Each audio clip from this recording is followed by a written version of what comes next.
இந்த ஜேர்னியில், இந்த சினிமா ஜேர்னியில் ஒரு லைஃப் சேஞ்சிங் மொமெண்ட் என்ன அப்படின்னு சொல்லி. காலேஜ் படித்து முடிச்சிட்டேன். இன்ஜினியரிங் தான், நம்ம பசங்களுக்குலாம் தெரியும். இன்ஜினியரிங் படித்து முடிச்சோடனே அந்த பிளேஸ்மெண்ட்டில் காலேஜில் வந்து கேம்பஸ் இன்டர்வியூவில் வேலை கிடச்சிச்சு. ஃப்ரெண்ட்ஸுக்கெல்லாம் எல்லாம் 20,000 சம்பளம். நம்ம அப்படியே ஃபில்டர் ஆகி நான் அமெரிக்கெல்லாம் போக மாட்டேன், வேஸ்ட், அங்கே போய் என்னடா பண்ண போகிறீங்கன்னு சீன் போட்டுகிட்டே இருக்கோம். கடைசியாக வந்து ஒரு வேலை கிடச்சிது. இன்டர்வியூக்கு போனேன். ஃப்ரெண்ட் அவங்க லக்ஷ்மண் அவங்க அம்மா தான் சொன்னாங்க, படித்து முடிச்சுட்டு சும்மா இருக்கவே கூடாது, வீணாக போயிடுவேன்னு. ஸோ சும்மா ஒரு இன்டர்வியூ போனால் வேலை கிடச்சிருச்சு. 5,000 சம்பளம். கார்மெண்ட் இண்டஸ்ட்ரி தான் வேலை. ஸோ அங்கே வேலை செய்கிறவங்க எல்லாருமே லேடிஸு. ஒரு 6 மணிக்கு மேலே ஆயிடுச்சுன்னா கெஞ்ச ஆரம்பிச்சிருவாங்க.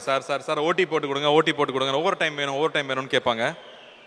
6 மணிக்கு மேலே ஒரு 2 hours ஒர்க் பண்ணாங்கன்னா அவங்களுக்கு 75 ரூபா கிடைக்கும். பொதுவாகவே சண்டே லீவ் கிடைக்கிறதே பெரிய விஷயம். கண்டினியூஸாக ஒர்க் பண்ணிகிட்டே இருக்கணும். முடிச்சுட்டு நான் ட்ரெயினில் தான் வீட்டுக்கு போவேன். ஸோ நான் ட்ரெயினில் வீட்டுக்கு போகும்போது அவங்க அப்போ தான் காய்கறி வாங்கி கட் பண்ணிட்டு போயிட்டே இருக்காங்க. என்னக்கா இப்போ காய்கறி வாங்கிட்டு போகிறீங்க? இல்லை, பையனும் புருஷனும் பசியில் இருப்பாங்க, நான் போய் தான் சமைக்கணும்னு சொன்னாங்க. ஃபஸ்ட்டு டைம் எனக்கு வாழ்க்கையில் செருப்பில் அடித்த மாதிரி இருந்துச்சு. லைஃப் ஈஸி இல்லைடா, முழிச்சுக்க, உனக்காக யாரும் வந்து எதுவும் பண்ண மாட்டாங்க, நீயா எந்திரிச்சு உழைக்கலைன்னா நீ எதுவுமே சாதிக்க முடியாதுன்னு தோணுச்சு.